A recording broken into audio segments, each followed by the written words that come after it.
Jack Harris of the California Post joins to talk about the Dodgers and the big free agents left, and he also helps us out with the good, the bad, the ugly. Plus, special guest Lance Brozdowski on Edward Cabrera. Hello and welcome to Baseball Barbacast, the only baseball podcast in the world interested in a long-term, low AAV contract. I'm Jordan Shusterman. Jake Mintz still on vacation for one more episode. I am very excited to welcome in for his Barbacast debut, Jack Harris of the newly minted California Post. Jack, thank you so much for joining me. How are you this morning? Jordan, I'm great. This is quite an honor for me to be here with you and get to be filling in the big shoes of Jake Mintz. So, and I'm happy with any term on any contract deal as someone with a new job. So, yeah. Yes, that's true. I think it is interesting, right? We're always looking for security here in this industry, but I got to be honest, I'm just really tired. And this is going to be relevant to the Dodgers, who we're going to talk about here, since that's the team you cover. I'm just sick of seeing the same thing ever. The Dodgers, they would be interested in a short-term, high AAV. It's like, yeah, I know, we get it, we get it. You don't want to give someone a 6 or 7 year deal. Come on, these guys want to know where they're going to be working in 2031. And these teams are not willing to listen. So, Jack, you were here. Obviously, you have covered the Dodgers for several years for the LA Times, of course. And we are, as you now transition to a same role with a new at a new outlet, the California Post, we are going to mostly focus on the Dodgers. But before we get started, like, who are you? What are you doing here? Establish your credentials for those who are unfamiliar with the Jack Harris resume. Yeah, not a ton of credentials to establish. No, That's this fair. is I was at the LA Times since 2019, covering the Dodgers on a primary basis as the beat writer since 2022. Which has meant a lot of long Octobers over the years, and then a couple very short ones, which were, kind of nice. Yeah, no, I'm starting. I'm in my second week now with the California Post, which is basically like the sister paper of the New York Post. That's launching in Los Angeles this year. So excited about that, and yeah, it's just been. Obviously, like, covering the Dodgers, it's quite a world, but also allows you to get to meet a lot of great people in the baseball industry, like you guys. So No, no, well, it's been cool. it's very kind of you to say. And I always say when I'm looking for a guest host, by the way, I should also mention you're not the only special guest in this episode. Later on, you will hear my conversation already recorded with our good pal and former guest, not his debut, Lance Brozdowski of Marquee, talking about the Edward Cabrera trade, the Cubs making a deal this week. So we're going to cover that big move later on. But Jack is here to help us speculate. And that is really the stage of the offseason we are here at, and how relevant the Dodgers are to this we can get into. But let's get into it. It is our opener.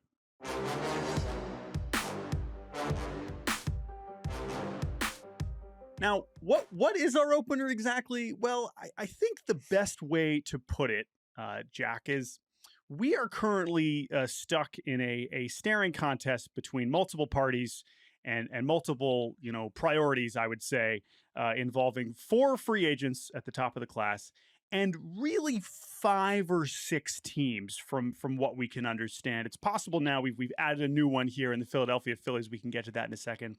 But I do believe the Dodgers are part of this conversation, and ball, and you cover this stuff. So I think that your opinion and perspective is worthwhile. And I also think that the Dodgers are an important character that we should not be ruling out. So let's establish who those characters are, right? Because sure, we had some action earlier on in the offseason. We see Pete Alonso go to a new team. We see Kyle Schwarber stay with his team. We see the Dodgers sign Edwin Díaz. Okay, a little flurry of activity. But now we are stuck in this interesting stalemate with Kyle Tucker, with Alex Bregman, with Bo Bichette, and Cody Bellinger. You have 2 of them are Scott Boras clients, famously. We got a Skubal update coming on later in this show, of course, involving Tarik Skubals. And then we also have the main characters involved, right? We have the Blue Jays. We have the Red Sox, we have the Yankees, we have the Dodgers. I think we now have the Cubs, and then according to some reporting from Matt Gelb of The Athletic, we also now have the Phillies. What is interesting to me about this situation is that each team is like involved in 2 of the players, but not all of the players. And so there's like these weird competing motivations and goals for each player in each team where you're saying, okay, if you're the agent for the player, you're saying, well, wait, I'm waiting for him to sign. If you're the team, you're saying, well, I'm waiting for him to sign. I want to know what's going to happen with him before I decide on this guy. And so everyone's just kind of looking at each other. Let's start with what you know best. Of those top 4 players, who do you sense that the Dodgers are seriously considering? Yeah, I think there's 3 guys that kind of make sense in different ways, like you said. I mean, really, when I look at this in a big picture standpoint, it's like a big game of musical chairs, and the music's still going kind of slowly right now, and everybody's kind of walking around and trying to figure out, okay, like what's going to be the game plan here? Which for a team like the Dodgers, to go back to your short-term high AAV joke, like this is good, right? Like this is what they want because their approach this offseason has been we're going to let the market develop. We have a really good team to begin with, so we're not going to go out and add another super long-term contract to an already aging core. We'll see if someone's market kind of falls into a place where we can get them on a shorter-term deal and pay them a lot of money, for the short time we have them. So I think that applies to somebody like Kyle Tucker, who they were never really interested in doing like a 8 to 10 year deal or $400 million for. But if he's open to coming on a shorter term deal with opt outs and help fill a pretty big need, one of their few big needs in the outfield, they'd be happy to do that, I'd imagine. Cody Bellinger, another guy who obviously they're quite familiar with, who they've been impressed, I think, with just the changes he's made as a player and the offensive profile he's had. And then Bo Bichette, because like the versatility that this team has, being able to move somebody like Tommy Edman around, if they could get Bo Bichette, and I think that's somebody because he's younger, there might be some more options of how they could approach that kind of situation. But he's someone that I think even going back to the winter meetings for me, it was another one of these situations where, okay, like you said, there's only so many teams for all these guys to kind of find a spot in. And if not enough of them are willing to go long term, you're going to probably end up with a guy or two that doesn't have a chair to sit in when the music stops. And that's where a team like the Dodgers could kind of factor in. It's similar to how they got Edwin Díaz. And it makes this whole game kind of interesting because I think all the teams are also kind of looking at each other right now too, saying, okay, who's really going to be aggressive? Who's going to try to go out and make the kind of offer to get one of these guys without having to play this game? And for right now, we're kind of stuck in this situation where until somebody wants to be aggressive and make a move that shakes up this market a little bit, they're all just kind of circling and waiting to see what's going to happen. The other dynamic is the fact that Bellinger and Bregman, not only are they Boras, but they've already done this. And they're also older. And so relative to Tucker and Bichette, right? And so it's a little bit harder to envision Bellinger or Bregman settling for the kind of deal that they've already just kind of had. Bregman in particular, who literally just did this last year and already opted out. Clearly, he's prioritizing trying to know where he's going to be long term, whereas Tucker or Bichette, it's easier to rationalize as they're a little bit younger, like especially in Bichette's case. But I mean, you could argue for both of them. Both of them are capable of putting up an even better season and maybe opting out and getting a longer term deal. I don't know. I think both of them are awesome, and I'd just pay either of them whatever they're looking for, and that this is really more from the perspective of a team like the Mets. Or maybe you could argue the Dodgers. I think another bigger picture with the Dodgers thing I wanted to kind of talk about with you is right, like the window that we're talking about and why they are hesitant to commit longer term to some of these other guys. You mentioned Edwin Díaz as an example of that maybe happening to them, but I would say that to me that was more of this is our most obvious need and this is the best option. Yes, I think a lot of us expected it to maybe be a longer and larger contract than he ended up getting. But just going back to Díaz for a second, because that is, of course, the Dodgers' biggest move to this point, and really only move to this point with respect to bringing Miggy Rowe back, which is of course important. Miggy Rowe, don't disrespect a Game 7 hero. I was gonna say, did he do anything? Did anything happen with him? But I do think that the Díaz one felt more like at the start of the offseason, people were kind of predicting as a possibility. But also the fact that they were able to do that quickly and maybe for a deal that was even better than they expected. Do you think that that's also made them almost kind of chill this offseason? Like they really have done so little else. Maybe that's another way to ask this. Have you been surprised, regardless of the big guys, who we'll get back to in a second, have you been surprised by how little they've done otherwise? No, I mean, I think coming into this offseason, like they almost came in with a relaxed mindset. Which, winning back-to-back World Series probably helps you do. They were pretty clear from like the start of the winter. We really like the core we have. look at the rotation, it's stacked. Look at the lineup. We think some of these guys are going to have better seasons than they did last year when they had some inconsistencies. Yeah, we could use an outfielder. Yeah, we're going to need to address the bullpen in some way. But like, if Edwin Díaz had, for example, like gotten a 4 or 5 year offer from the Mets that was at like a similar salary number, the Dodgers probably wouldn't have matched that, right? Like they were in on Devin Williams, but they didn't go all the way there to get him. So like they are operating from a place this winter that they feel very comfortable with the group that they have, and that's why you're seeing them kind of be patient and not feel like they need to be aggressive to go out and get somebody. And I think it has an effect on the larger market at play this winter when you do have a team like the Dodgers that is not being the instigator in a lot of this stuff, that's not being proactive, that's kind of happy to sit back and wait and see what happens. So as it pertains to what they've done this winter, I mean, honestly, signing him on Diaz is an even bigger move than I was kind of anticipating they do. I figured, okay, they might add a right-hander at the back of the bullpen. They might look for somebody on the trade market to round out the outfield, and that might be all they do, because they really didn't feel this offseason, especially compared to the last couple of years, the urgency to go out and make a big addition and make a big splash because of the talent they have in place. That said, now I'm gonna turn this on you here a little bit, because as you're plugged in, you know what they're thinking, and I trust everything you just said as a genuine look into how they're approaching the offseason. But I mean, listen, man, you're part of the California Post now. If you want to step it up like Joel Sherman, you got to bring some takes, okay? And with that said, I mean, genuinely, I am curious, because another part of as we talk about the Dodgers is like, do you agree with that approach? Like, when you look at how they are viewing their current outfield situation, their current core, listen, some of it is indisputable. When you got Yamamoto, Snell, and Ohtani, like, yes, obviously they have a lot of the best players in the world.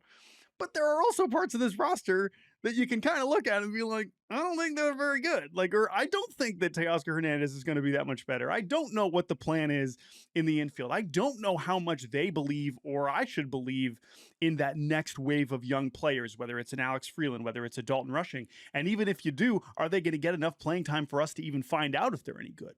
And so that is what I want to throw back to you here, is like, do you agree with that approach? Is there something that you would say that you would still like to see them do? Again, moving the obviously signing Kyle Tucker would be awesome and make them way better. Same thing with Bichette, same thing with Bellinger. Moving those guys aside, we're going to get back to them in a second. Do you agree with that general approach, or do you see some weaknesses on this roster that you could actually see as maybe being a problem? Yeah, I think that getting Diaz kind of addresses like the big question, right? Because when you look at the lineup, there's still a lot of talent there. And yeah, like you could definitely use another reliable kind of impact bat in the outfield, whether that's, one of these free agent guys, whether it's trying to go on the trade market and get a Brandon Donovan or Stephen Kwan or maybe a Lars Nootbaar to a lesser level, although I don't know how much of like an impact bat that becomes. But had they not like fixed the closing situation in the back end of the bullpen, which was such a problem at their lowest points last season and was such an issue going into the postseason before Roki Sasaki emerged as, surprise closer, I think you would have had questions. It was the same questions we were asking at the trade and deadline, Yamamoto. which is yeah, that helped too. All the starting pitchers that were yes. pitching in relief and making us forget that their bullpen either stunk or was just literally unusable. So but that was the critique at the trade deadline, which is right. You have this team that has this one very obvious weakness because Tanner Scott is not any good this year and Kirby Yates is not any good this year, and you're going to go into the playoffs without trying to address that. I think that kind of thinking does speak to, for as bad as they want to win every year, like the other consideration that has always been present under an Andrew Friedman front office, which is they don't want to ever fall off the cliff. They want to keep their contention window open for as long as possible, which means sometimes they do not go all in on the short-term moves that might make that next year's team the best. That's why I'm kind of curious to see how they handle the rest of this offseason, right? Because you do have an opportunity to like win 3 titles in a row, to cement yourself as arguably one of the greatest teams, maybe the greatest team or greatest run of all time. And you're in a place now with how this free agency is shaping up where, okay, you can't go get Kyle Tucker or Bo Bichette or Cody Bellinger on deals that, even if they're like a little longer term, aren't going to be terrible probably with how this is shaping up. And I'm going to be curious to see how disciplined they are. And like with Edwin Díaz, for example, I didn't think they were going to go beyond like a year long or maybe 2 year long contract for a reliever, given how bad the Tanner Scott experiment went last year. But they had somebody that, was still somewhat within that favorable range on terms they liked, and they were aggressive to go get him. So as this hitting market continues to develop, I'd be a little surprised if they don't end up with one of these guys on a big move, or don't at least pivot to the trade market and find somebody, because I still do think that they understand, the opportunity that's in front of them. Andrew Friedman was pretty direct about the strong financial position that the team is in right now, and about how, if we continue to win and play well, we're going to put ourselves in an even stronger position moving forward. And given, I think this is kind of how they were hoping that this free agency market would shape up. So I'd be surprised if they don't end up with one of these guys, barring, like the Phillies coming in and giving Bo Bichette a bigger offer, and then the Blue Jays maybe giving Kyle Tucker a bigger offer. Like, they were kind of banking this offseason on not enough other teams are going to be willing to commit super long-term deals to all these guys, and we can wind up with one of them. And to this point, that might be kind of how it's going. Yeah. But I do want to hit the last Dodger specific thing, and then we'll just open it up and get your ball knowing takes about some of these other players and other teams. Is the spending you just mentioned, right? A good financial perspective. And sure, okay, you want to spend, you don't want to commit to 36-year-old Kyle Tucker. Sure, fine. Okay, I get it, whatever. That's, most teams don't want to do that to anybody, but that's just the cost of free agency. But let's talk about that spending power, right? Because I think what is also needs to be understood about the Dodgers' financial situation is just how far ahead they are from everybody else. And I think the most clear way to understand how far ahead they are is not just, oh, wow, look, their projected payroll on Fangraphs right now is, over 300 million. It's what that actually means in terms of what that costs, because it's more than that. I can't get over the fact that they paid $170 million last year in taxes. Okay. And the way that the luxury tax works is that when you're that far over, it's a higher percentage that you're paying on top of. And I think Ken Rosenthal actually just wrote about this recently, because there are a few of these teams that are considering this, including Toronto, who is now, soared over 300 million, is that these contracts are essentially double, right? Now, this is not for us to start crying for these owners' pockets, but that's what we're talking about when you're this far over. That said, is there any sort, because even if you get Kyle Tucker on a short-term deal that you want, that is going to be a high AAV that is pushing your short-term payroll to something that is just so ridiculous. But they seem to be the only team with no actual hesitation about that element, which is how much we're paying right now because of what they're bringing in, because of the deferrals. I think that's also a big part of this. But talk a little bit about that level of financial, willingness to push beyond it, because that's something that it seems like even Toronto, even Philadelphia, certainly even the Yankees are being hesitant about, even in the short term. Yeah. There's basically with the Dodgers the before Ohtani time and the after, and that's what makes their situation so unique, right? They defer a lot of money, but it's the Ohtani contract that puts them in this position that I don't think we've ever seen a team in before. Because you talk about 170 million in taxes, but a lot of that gets counterbalanced by the fact that Ohtani's only getting $2 million and is deferring $68 million every year, and is driving, he's getting paid $2 million. He's probably driving 50 times that amount in just the revenue boost and that's a conservative guess with the revenue boost and everything else that comes along with having him on your team. You couple that with the fact that you have an ownership group, and that's why that Andrew Friedman quote I mentioned earlier was interesting to me from this winter, because it speaks to the fact that, to the credit of this Guggenheim group that owns the Dodgers, they do look at the big picture here, and they look at the fact that, we're going to spend a lot of money on payroll year to year. We're going to spend a lot of money in luxury tax, but we're also, if we keep winning, right, we can charge more for tickets. We can charge more for TV deals. We can sell more merchandise. They have a fan club in Japan now that people pay to be a part of. And the more we win and do that, then the better position will be in long term, not to even mention whatever the value of the franchise is at now. And so to have somebody in Ohtani that is such an economic driving force, who's making virtually no money in the present, coupled with a team that was already, when they got him, in position to win, right? It's not like when Steve Cohen took over the Mets and there was a lot of investment that was needed. Like when they got Ohtani, they were ready to be a World Series repeat champion dynasty kind of team. And so it's put them in a place now where their only real limitation is, like you said, like they don't want to end up with a lot of bad money on their books on contracts for players who are going to be in their late 30s at some point, right? Like they're already going to be looking at Mookie Betts, who has 7 years left. Like that's not going to be a good contract at some point, most likely. When it comes to like the Kyle Tucker thing specifically, they look at their farm system. They have like 5 or 6 outfielders that they really 15. like right now. Yeah. Like, it's an absurd group, and that's a big big picture question for them in the next couple of years. Yeah. Yeah, and they look at that and they say, okay, we're going to, 3 to 5 years from now, we're going to have at least a couple outfielders from that group that we like. So we don't want to give Kyle Tucker, Sure. a deal where in 5 years from now he's blocking a spot for one of these guys. So that's really the only limitation. But when it comes to short-term spending, my favorite example was when they signed Kirby Yates last year. When they signed Kirby Yates, it was like a $13 million deal. But like you said, it's really like worth double. So that was almost 30. And then to get him on the roster, they had to get rid of Ryan Brazier and eat his salary. They ended up spending like almost $35 million on Kirby Yates for 1 year. And he wasn't even any good last year and was hurt for the postseason. But they can do that because in the short term, the same thing like spending $17 million on Michael Conforto. Year to year short-term salaries, they are making so much money right now that it's almost like risk-free investments for them. And that's why this winter, this is, for at least them, that's the impetus for why they prefer these shorter-term deals so much, because they know they have the money right now that even if they miss on a couple guys, it's not going to hurt them. Totally.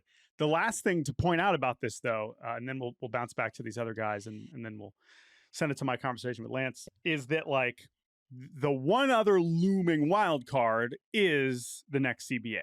And I mention that because if the structure of the economics of baseball changes, and I'm not even talking about a salary cap, because I'm gonna exist as long as I can in a world where I don't believe that was ever going to happen. But what is something that is totally realistic is that the punishments for the luxury tax become even more extreme.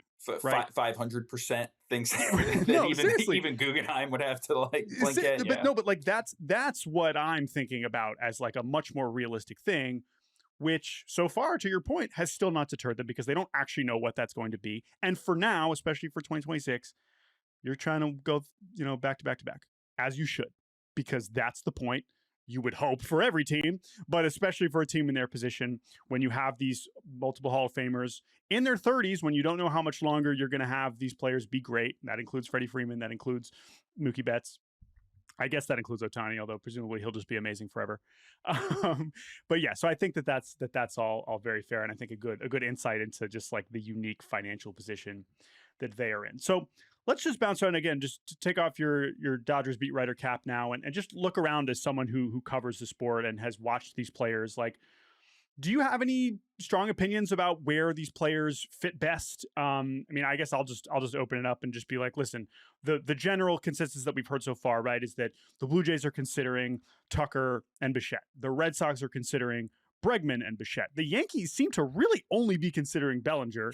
We get some reporting from Brendan Cuddy of The Athletic that they have upped their offer $30 million in AAV, but Boras and Bellinger are still looking for 7 years.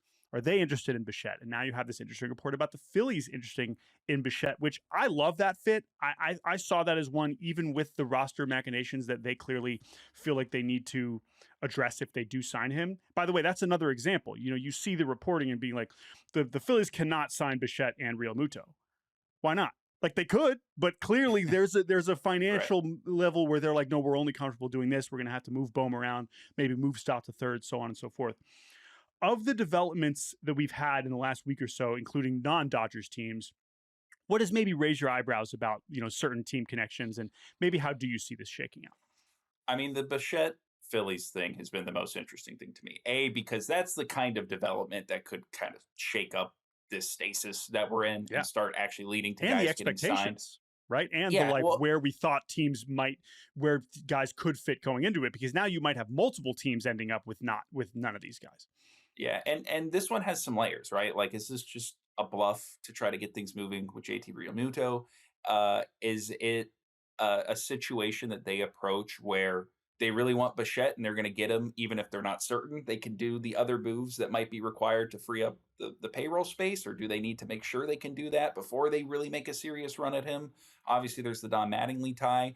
The thing that's interesting to me about that is, being around that NLDS last year with the Phillies lost to the Dodgers, there was this such as overriding mood on the Philly side that it was a window closing, right? That it was the beginning of the end for this team.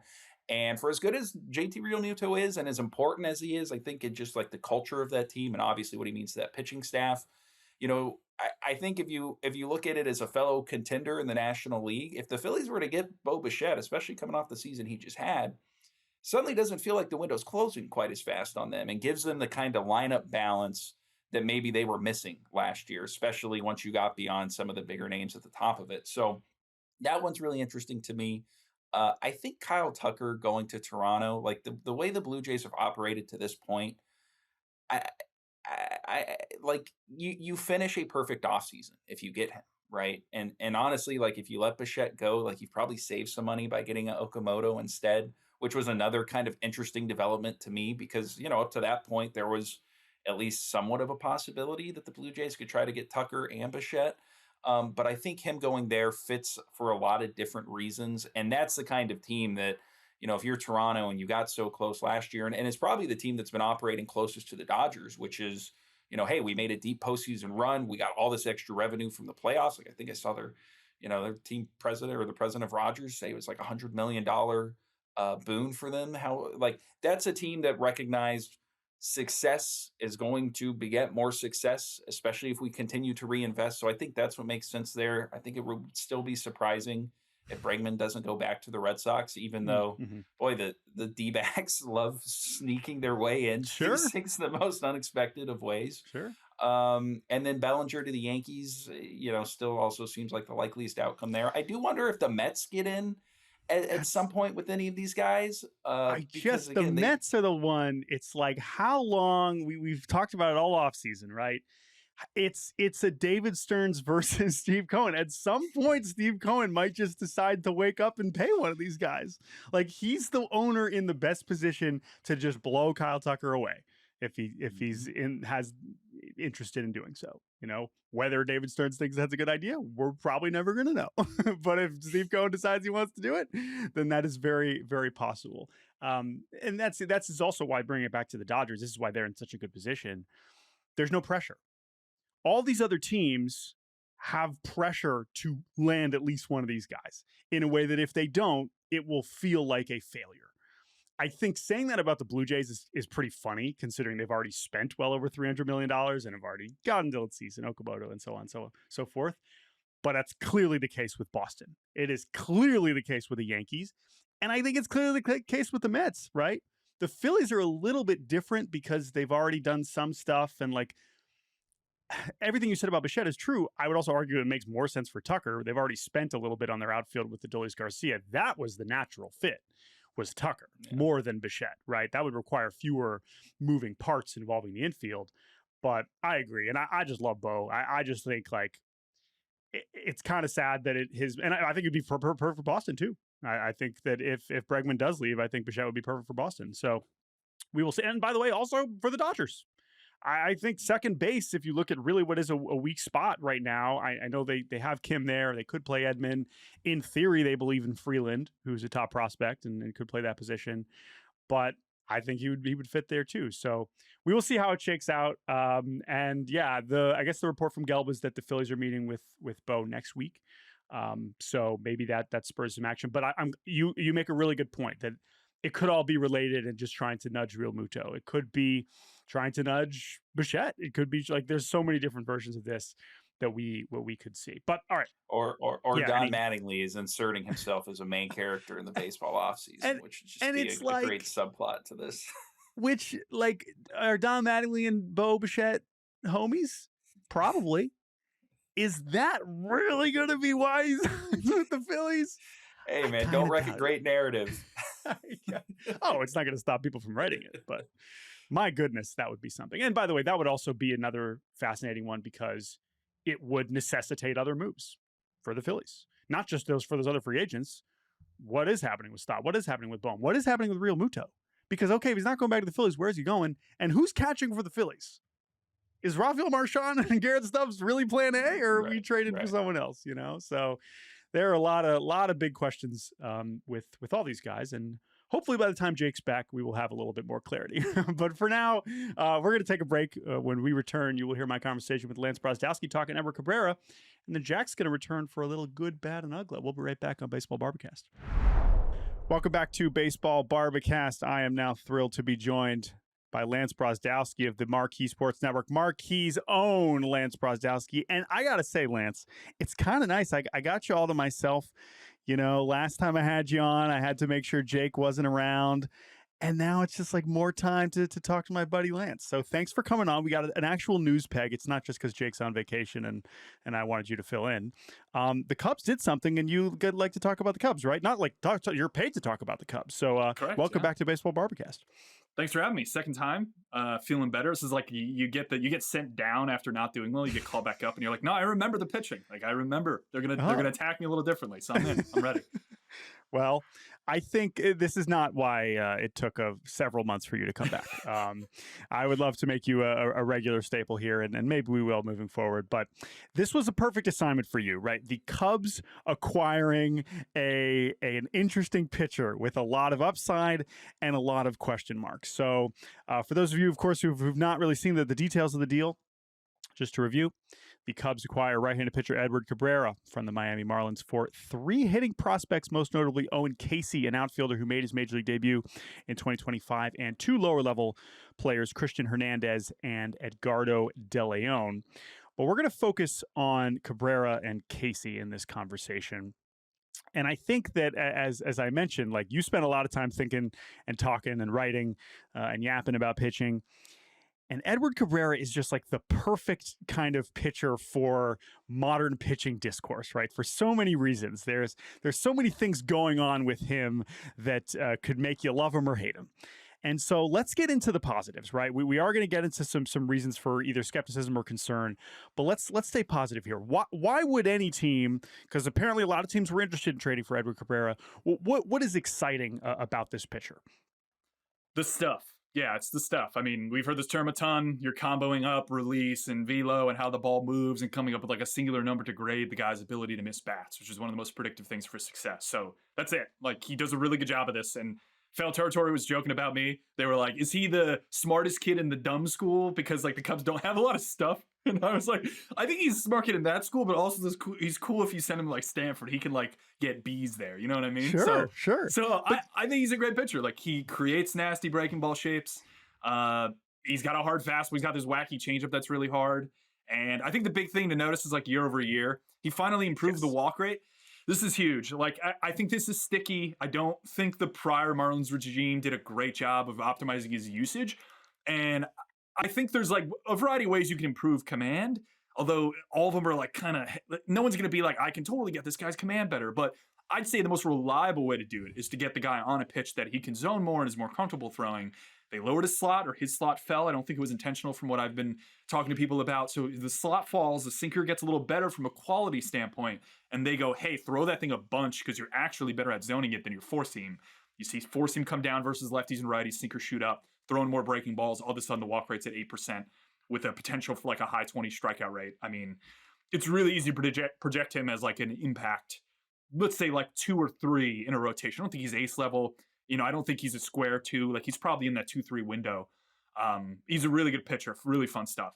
Yeah, and especially in relation to, as you kind of joked about earlier, but it is relevant, the other pitchers in the Cubs rotation, right? And why they were seeking rotation upgrades to begin with. You know, where exactly he slots in is probably also going to depend on how those other pitchers are pitching, but also how he does.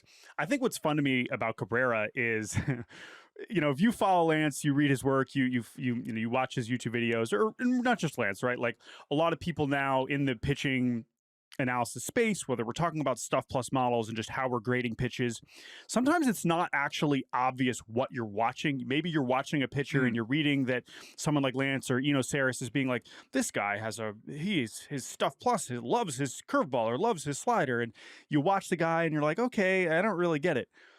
not an issue with Edward Cabrera. And this is true for a lot of guys that throw really hard. But if you tune into an Edward Cabrera start where he's got his stuff going, it's very obvious that this guy can create some really incredible just aesthetic shapes. Forget what exactly the StatCast is telling you about what it's moving. I mean, just watch, right? Just watch the curveball. Just watch the changeup that averages 94 miles an hour. Just watch two different fastballs that, when he is zoning them, can be really effective. I want to talk about that sinker, though, because as you mentioned, that clearly helped him get back in the zone and lower a walk rate that had been over 10% for his entire career. The other thing about Edward Cabrera, we talk about what has prevented him from reaching his potential.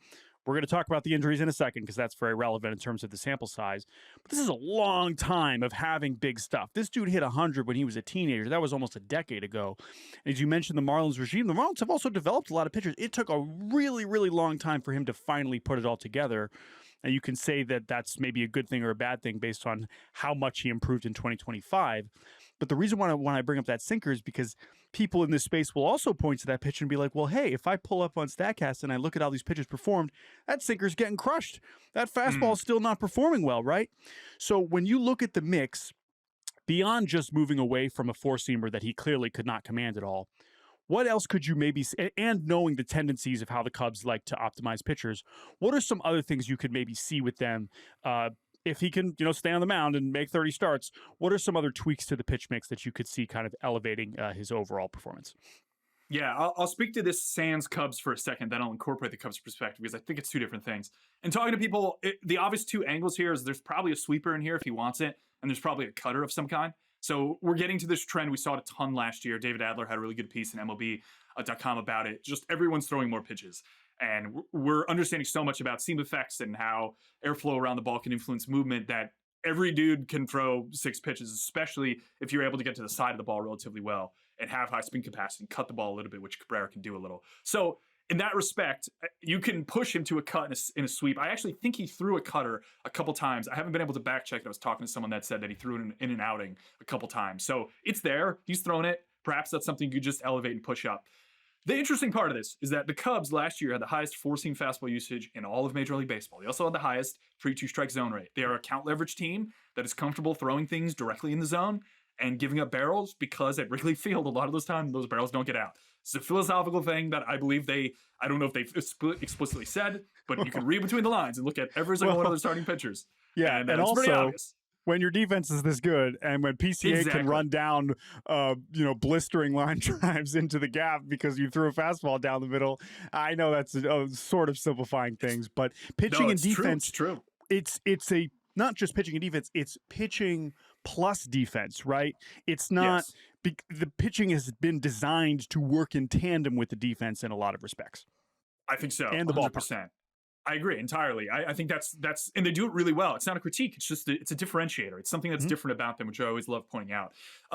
With Cabrera, he would be by far the lowest four-seam sink combined. Combine those two usages together. How much do you throw those pitches? He's around, I think, 35% last year. Pretty much every single Cub starter the last 3 years is 55% or greater, as long as you play with the classification on cutters. All these dudes just rip fastballs in the zone, they're trying to get ahead. So I'm fascinated to see what the Cubs do specifically with Cabrera because I think perhaps if I had to bet, I would say the four-seam and sink usage combined goes up slightly. But I would hope that they push towards the cut and the sweep and really get the mix bigger alongside that, such that you start to turn him into we could get his walk rate down to 7% or 6.5% because he's actually even in zone more now to pre-2K because of what he's mixing. From a fastball standpoint, we're having him throw a little more than 35%.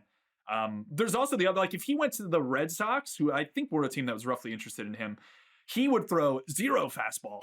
This dude would be throwing 55% slider in all accounts, So it's interesting to see his fit on the Cubs and think about that relative to other teams. And so, by the way, also, this is a big part of acquiring a pitcher with 3 years of team control, right? Maybe it doesn't all come together in 2026, but you can still work with him and understand what he is capable of and what's working and what pitchers maybe he does have more command over if you are going to, up the usage of them. We're going to get to the durability here in a second because that is very important. We're getting there. But the last thing on his pitch mix, and it's funny you mentioned, the Red Sox, they just have him throw all secondaries or more sliders, more sweepers. the pitch that I sort of mentioned, but again, is if you just go in and what he has been doing, what has been succeeding, it's the changeup and the curveball, right? If you just look at what has performed the best, it's the changeup and the curveball. The curveball in particular has been one of the most effective curveballs in baseball. So are you saying adjust the curveball to make it more sweepy, or adjust the slider to make it more sweepy? And why is his curveball so good? I mean, you watch it, it's pretty nasty, right? But that's also a pitch that we just see less of now. There's just not, and that is a pitch usage-wise that has gone down in general across the league. So why is it worked for him, and how could you see a curveball maybe working in tandem with the sweeper, and then also the changeup, which was literally his most used pitch this past year? Where do you see that kind of factoring in? Yeah, I think sweeper would be on top of the other breaking balls. This gets to my point about like everyone can now probably throw 5 or 6 pitches and be really good. The curveball is really good simply because of the combination of, I would say the simple way to look at this is just how hard is the guy throwing it and how much movement is he creating? So you have to understand a little bit about pitch movement here. You could go to Savant and they have like those plots and stuff. Usually what happens is as velo jumps, the ball has less time to move. So the way we measure movement, it just kind of contracts. So a lot of the time when a dude throws like 100, we're never like, I love that fastball shape. You know, it's more just like, he throws 100 and the fastball shape's good. It's like, well, yeah, the ball doesn't have time to create those 20 inches of Justin Verlander break. So with a curveball, think about it just kind of inverted. It's like, as that curveball gets harder, it tends to tighten up.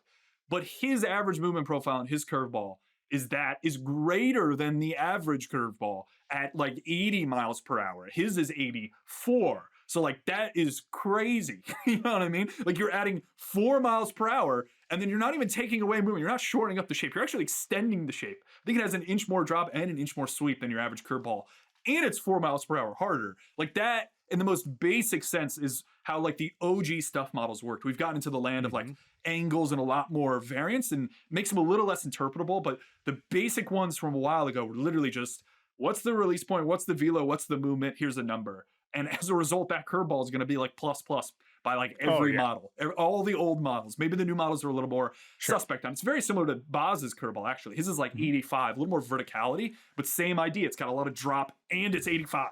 So that is like why the curveball is really good. The changeup's good because it's like a weird pitch. He actually like hikes his slot a bit, which I feel like in my head makes some sense, but I also hear much more about dudes like lowering slot to create more of that like disco ball change. But he hikes his slot, and I think that's why he's able to throw it harder, and it has sinker-esque shape, just at literally like almost the same velo as his sinker. It's really hard to explain that pitch. The curveball is far easier to explain, but the change of just watch the hitter reaction, right? Like the hitters are just like swinging right through it, and you're like, it just kind of looks okay to me, but it's 96 and it misses bats. And the guy that was really throwing changeups like that first caught my attention was his now former teammate Sandy.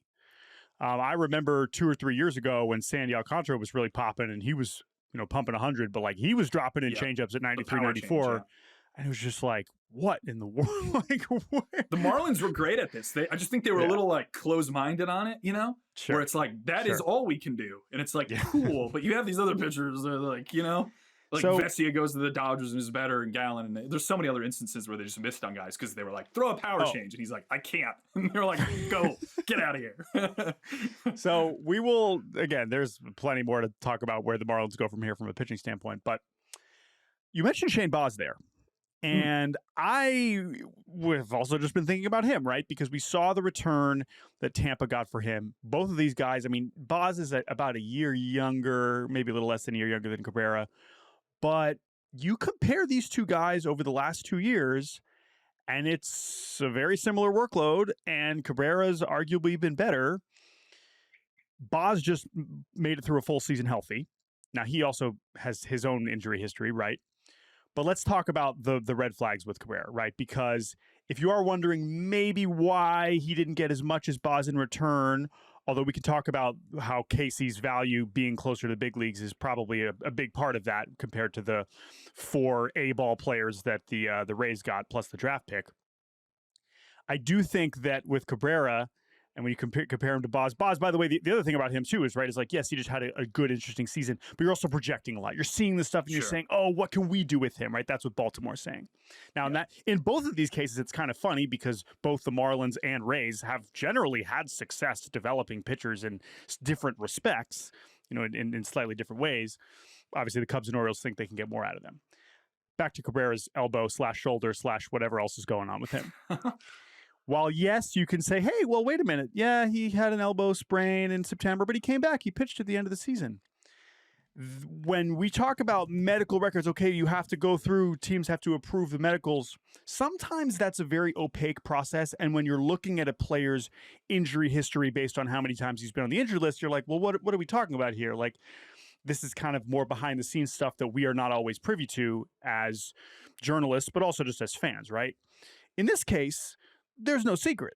Edward Cabrera has missed a lot of time, has been on the injured list multiple times for both elbow and shoulder injuries in 4 consecutive years, right?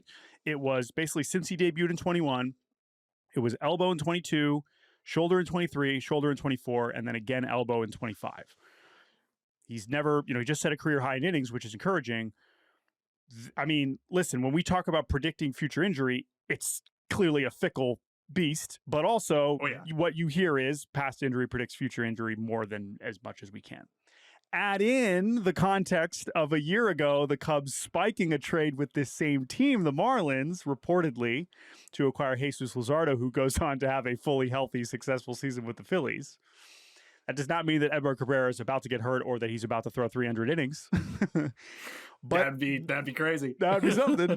But I bring all that to mention, just like, what have you heard about this? And do you sense that this has kind of factored into the calculus for maybe both teams in this decision to make this trade? To answer your question, I think it is.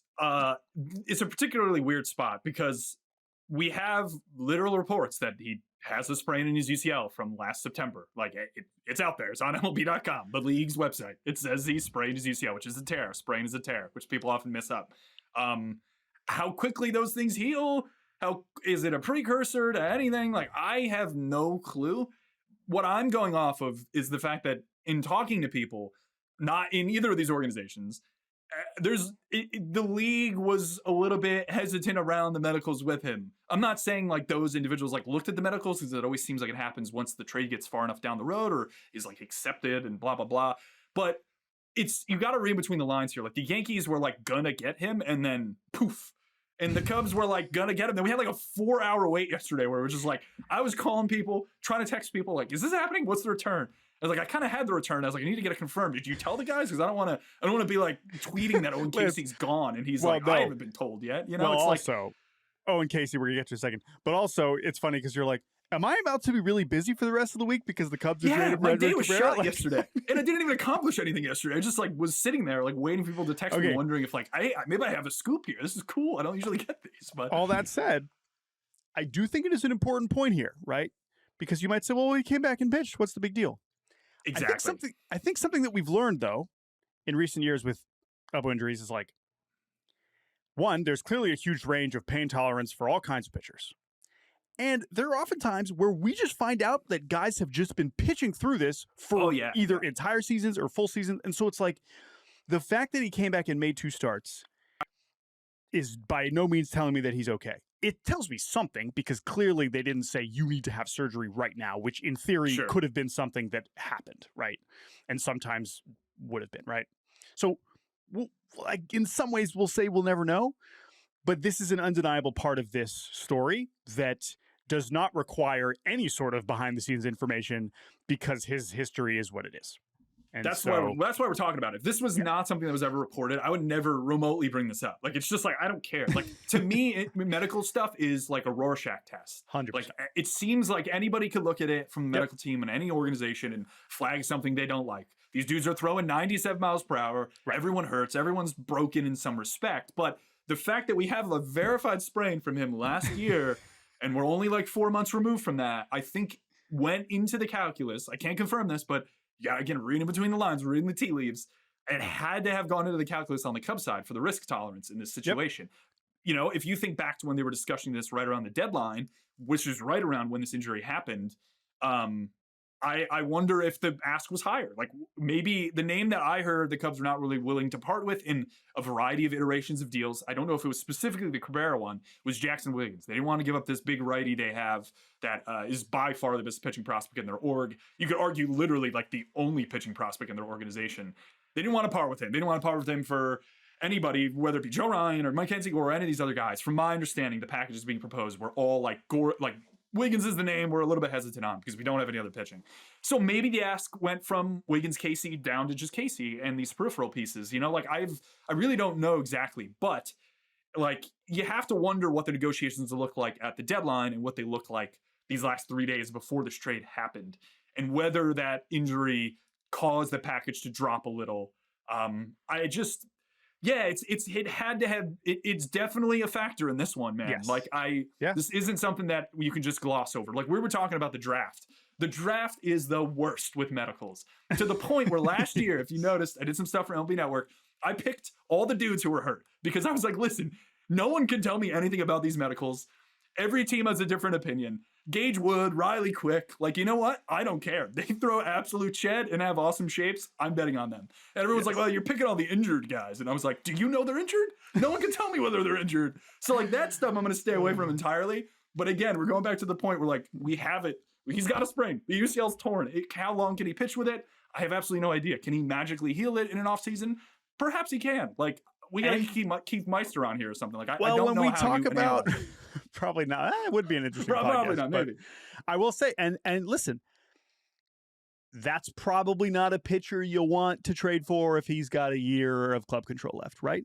But exactly, that's part a great of the point. calculus Yes. might be the Cubs saying, you know what, maybe he does need elbow surgery in March.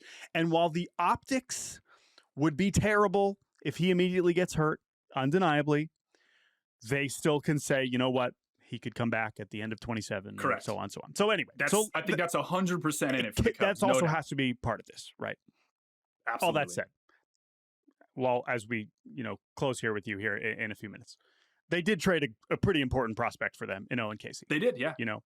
A player who not only is like highly ranked and has a lot of minor league success, was projected to maybe play an important role on their major league team in 2026. And now he is a Miami Marlin, joining a very fun young outfield with Jacob Marcy, Kyle Stowers, two other trade acquisitions. Yep. for Bendix the Marlins, cooking, man. Bendix's league. who have flourished with the Fish. Having followed Owen Casey, again, we don't have to go too deep on him, but because he is the important part of this deal, like with all due respect to Hernandez and De Leon, who might turn into something but have a lot to prove, Casey is like, this is a belief that Owen Casey can be a big part of the Marlins, also not just right now, but like a part of their solution as they look to add more offense. Having followed him and following Cub prospects, what's your optimism level for Owen Casey moving forward? Yeah, I think he's good. I think that if you're asking me which of the two I would rather trade between an Owen Casey and a Moises Ballesteros, I think I would trade Mo, because I just don't think the positional versatility there lends itself to putting up large WAR numbers. Now, I do think Moises Ballesteros is a better hitter presently. So if you're asking me in the next 2 years who provides more WRC+, it's probably Moises Ballesteros. The problem is that I don't see Ballesteros not DHing at the major league level. Casey can play right field. I think he's got a decent arm. He's pretty mobile out there. He's improved that, I think, in the last couple of years as well. The big thing is just he impacts the ball really hard. Like, this is just exit velocity stuff. Like, he looks great in those metrics, swings really hard. The K rate's going to be high. The big thing, we're going back to like the calculus point, maybe around like why the Cubs would do this trade. If they don't think he ever comes out of platoon land, then yeah, like that's a limited profile, If he's like an average defender and he just can never hit lefties, so you just always end up subbing him out, like, yeah, it's not that great of a player. So, like even if he hits like 35 homers or like a 30% strikeout rate and he plays average defense and he plays 110 games, let's say, gets like 450 plate appearances, like I think 140 innings Edward Cabrera is surpassing that if Cabrera is like healthy and on the mound and looks remotely like he does. So like that calculus I get, but I do think Owen Casey's good. I think he will be an impact bat on that team for an extended period of time. Maybe it takes a little for him to warm in, and if he never gets out of platoon land, I still think he could be a pretty good hitter. So I like him. I think he was tough to part with. And he was, to me, the logical Kyle Tucker replacement. Like, you don't have him, your probability of being a top 10 offense is not good. Like, I think they were the 8th best offense last year by some metrics. Or I was looking at the Blue Jays and I saw the Cubs right next to them. So they were in that vicinity of top 10. I think it's hard to project the Cubs as a top 10 offense right now. I just don't really see it. Like, you need Tucker. You had a bunch of health last year. You had really, really good seasons from Michael Busch and Seiya Suzuki. Now Seiya Suzuki's playing 150 games in right field at present, and you can't guarantee the health of everybody else. Like, does Pete have another April, May, half of June in him that looked like last year, or is it more stable production? Like, there's a lot. I think this offense is good. It's not a bad offense, but it posting top 5 numbers for months on end is predicated a bit, I think, on Tucker being in there and health. So I'm waiting to see what the next move is here. Like, I don't know what it is. I know they're linked on Bregman. That makes a lot of sense. My gut is the Red Sox are just going to outbid whoever is even remotely close to the price range. Bellinger reunion makes sense. Heyman said that's the Yankees' number 1 target. Reunion with Tucker is unlikely. So, like, there's no other impact bat that gets them, that claws back what they just lost in Casey. Perhaps they think Say and Wright by Steros at DH is a better offense, which I roughly agree with. But again, we're a year removed from them saying they don't want Say in right field all the time. And what happened last year? He didn't play right field. He was an incredible hitter for like the entire season. It worked. Like, literally what they wanted worked. So now you're putting him back out there. I struggle a little with assuming he's as good of a hitter. You put him back on his feet for 150 games. Like, I don't know, man. Like, I'm a little bit skeptical that's the outcome we're gonna. You're asking all the right questions, and that's why I have nothing to add, because there is a lot of offseason left, and we will see if they have another move to make an offense. Lance, do you have a couple minutes to do one more topic, or do we want to? We're gonna talk Rockies quick. I'll stay for the Rockies. Let's do this quickly. We're gonna do this quickly, and then we're gonna let you go. The Rockies signed Michael Lorenzen. We don't have to talk about Michael Lorenzen specifically, but if I have a smart pitching person on here and we finally have the Rockies signing a free agent starting pitcher, maybe it's about Lorenzen, maybe it's about their new hires. Do you have any big picture thoughts about what the new brain Rockies are going to attempt this year? Not because they're suddenly going to go for a World Series, but what would you like to see maybe from an experimental side in terms of pitching and cores now that we have a little bit of new IQ in the building?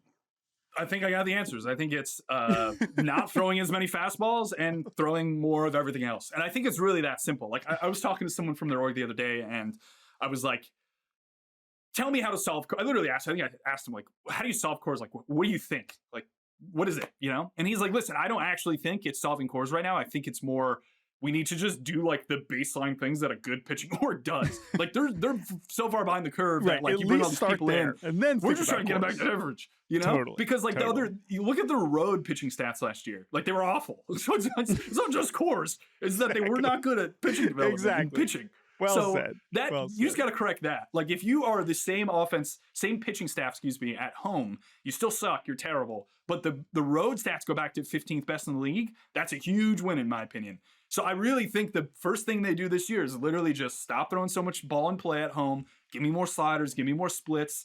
Give me everything that isn't as affected as much by the altitude. Push velo a ton when necessary, because that's the only way you're going to protect the bad shapes that happen at cores because of the altitude. And I think that's like step A. And I think that's literally going to take like a full season to implement. That's 100%. It. That's literally it. And we go from there. We'll see next season, like, oh yeah, look at, they were 24th worst. They weren't the worst as they've been for the last, I think, 3 seasons. That'd be a massive step, in my opinion, because they were god awful on the pitching side last year, man. Well, guess what? Oh my God. Michael Lorenzen throws a bunch of pitches. So hopefully he throws fewer fastballs, and we wish him the best. And I think from a personality standpoint, Michael Lorenzen seems like the perfect kind of guy to like embrace the challenge. So I'm excited for that. Thank you for giving us a little bonus, Lance, there. We appreciate the time. Lance Brozdowski of Marquee. He is one of the best in the business. Go subscribe to his YouTube channel. Watch whatever clip comes on the timeline where Lance is yapping. Watch it. You're going to learn something. I promise. Lance, thank you so much for the time, man. And we'll have you back on here at the Barbacast soon. Let's do it. I love the hat, too. I forgot to point that out. Of course. Shout out to the iCubs. See you, man. Welcome back to Baseball Barbacast. Thanks again to Lance Brozdowski for giving us his Edward Cabrera thoughts. Jack Harris, you are back for Baseball Barbacast. And one of the best things about inviting Jack on to co-host with me is that Jack listens to the pod enough to know that we have some bits that we love to run back. And Jack, you get to join us for really the only 2 bits that matter most. And that is the Scott Boras scoreboard and Good, Bad, and Uggla. Let's begin with another update for the the Scott Boras scoreboard, where all offseason long, we keep track of all happenings involving super agent Scott Boras and give him a win, draw, or a loss involving whatever it is that he's doing, whether that's signing a contract, whether that's making a bad joke, whether that's getting Tatsuya Imai to wear all Boras gear to the Houston Texans game. All of this is eligible for the Scobo. The latest installment, my friend, comes to us via the arbitration filing deadline, which arrived on Thursday. The most boring day in the baseball offseason. Delivered one of the most exciting subplots. The least, just the most. The timeline is just a mess of numbers that are important, but also aren't actually that interesting, involving what salaries teams are making, or team players are making. The most tedious day. The baseball tedious is the perfect day for it. Better word. However, in this case, we had a great subplot, not subplot, the plot, because everything else is a subplot to Tarik Skubal, and that is Tarik Skubal in his final year under contract. As the way the system works, where players and teams say, all right, what salary are you going to make this year? Players say, I should make this. Teams say, you should make this. And 90% of the time, the teams and players are like, yeah, we'll figure it out. We'll settle. Okay, great. Yes, you'll make $7.8 million. Oh, okay, great. You'll make 10.1. Oh, you'll make $900K.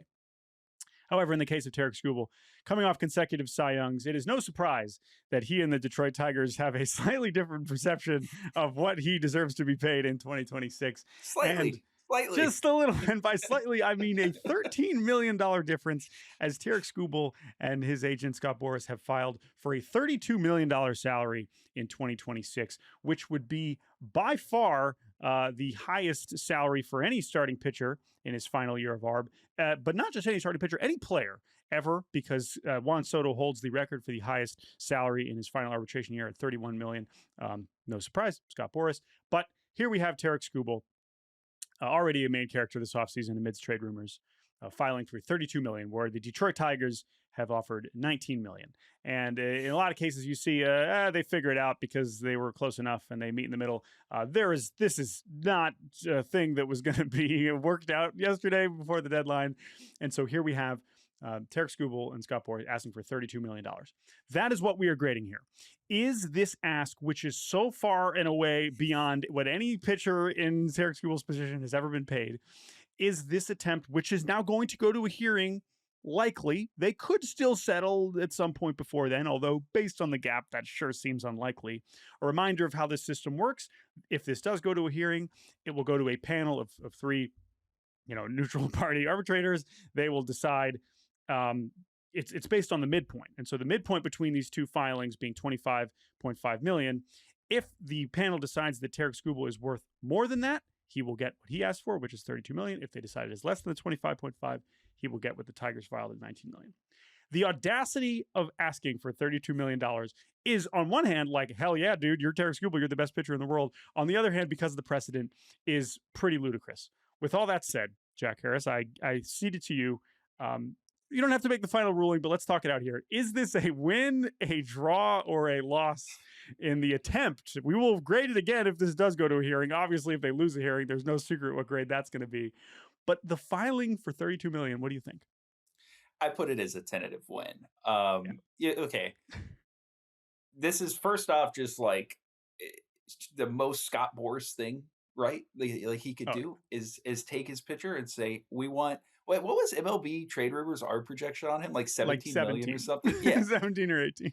Forget that. Forget the 19.75 million David Price got a decade ago. We want the highest ARB number ever, which, this is the point. Like, I think that the important thing to remember with the ARB system, like, this is the point of it, right? And Jeff Passan wrote a good story about this on ESPN yesterday, is, the league would prefer just a computer, like, system and an analytics rating that would come up with these guys' salaries.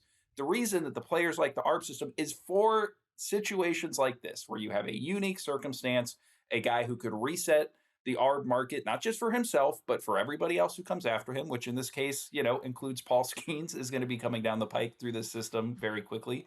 And look, like the 25.5 million number that you got to go over under, a key part of this is because, as Jeff Passan wrote, because Skubal has more than 5 years of service time, like he can compare himself to anybody in baseball, not just ARB eligible guys. So I looked at pitchers that made between 23 and $27 million last year. It's like Aaron Nola. It's Nola, Flaherty, Gray, Ray, Gausman, Snell, Luis Castillo. That whole group combined for an 11.9 B-WAR and had an average ERA of 4.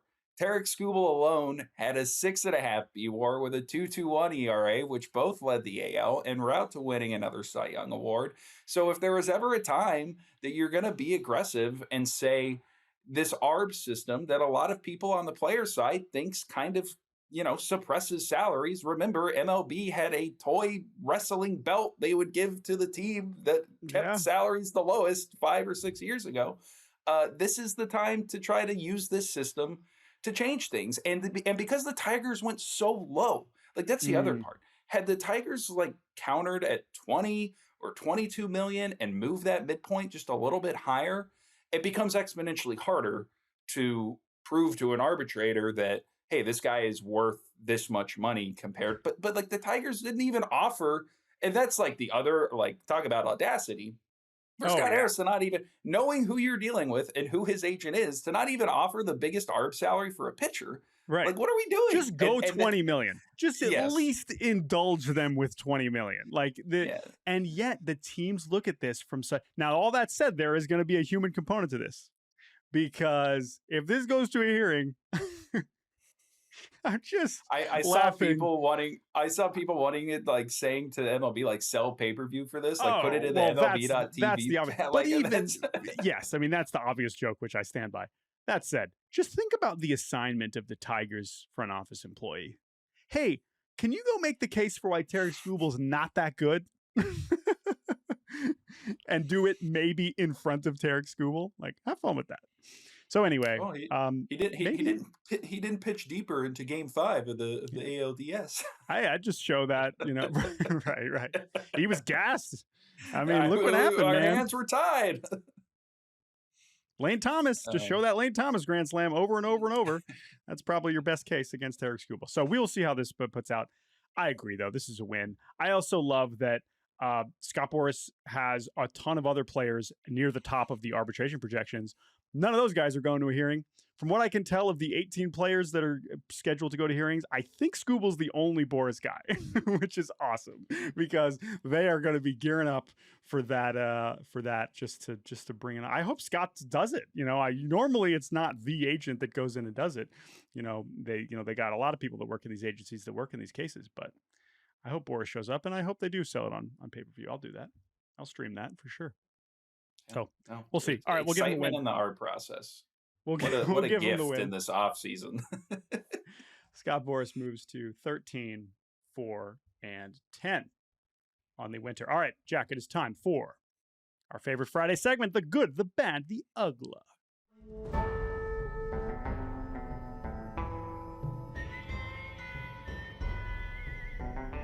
Something good, something bad, something Dan Uggla.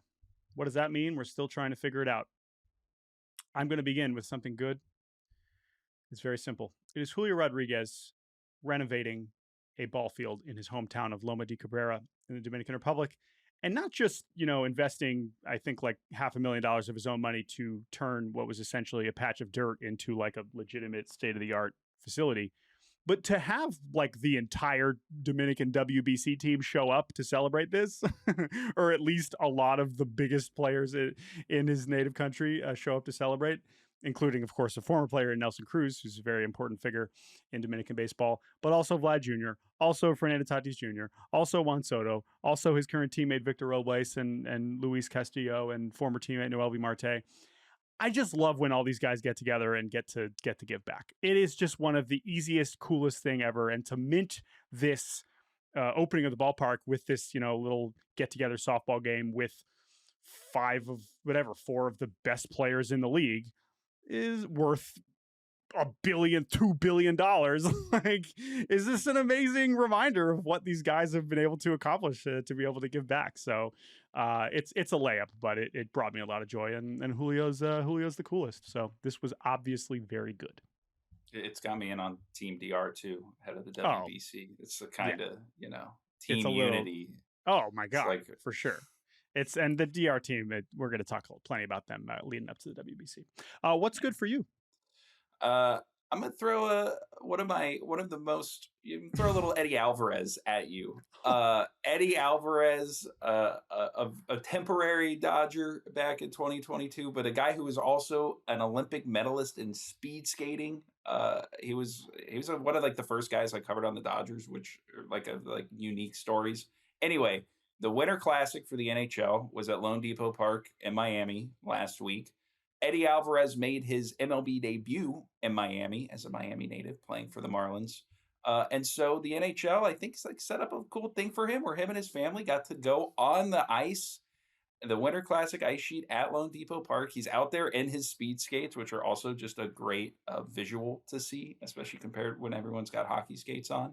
And yeah, got to have these two very different careers in professional sports overlap in a moment that was very cool. So yeah, shout out good. Eddie Alvarez. The Eddie Alvarez story is unbelievable. What if I told you this man played 51 games in AAA last year? Did he really? Still playing baseball. He was in AAA with he played in the big leagues briefly with the Mets in 24, but was also mostly with the Red Sox. And then, 51 games with Atlanta. Did not go super great, hit 176, but was still playing baseball in 2025. I don't know if that means he's going to be playing baseball in 2026, but I love the Eddie Alvarez story. So that is absolutely good. Let's go to bad, where we return to the Dominican Republic, where the Dominican Winter League playoffs are in progress. An 18-game round robin where the 4 teams that qualify play each other 6 times. Unfortunately for Gigantes del Cibao, they have essentially already been eliminated from championship series contention, having begun their 18-game slate 0-9, a quick little L9 to start the round robin. They finally got a win last night, which makes this a little bit less bad.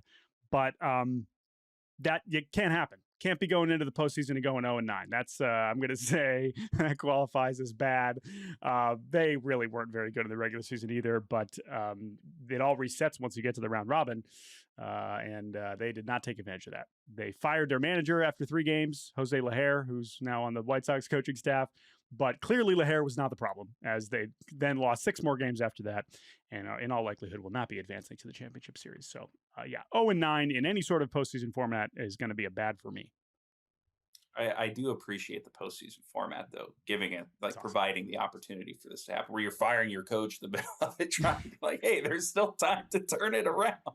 And I guess they haven't technically been eliminated yet, so we will see if they could turn around. I'm not counting on it. All right, what's bad for you? All right, my bad is everybody's favorite homeless MLB franchise, the formerly Oakland, don't call them Sacramento, and not yet Las Vegas Athletics, applied for a trademark for the second time. Apparently, I missed this the first time, but were denied a trademark for the Las Vegas Athletics and Vegas Athletics by the patent office last week, which led to a lot of great jokes, but also brought me to Front Office Sports wrote about this. This is unbelievable.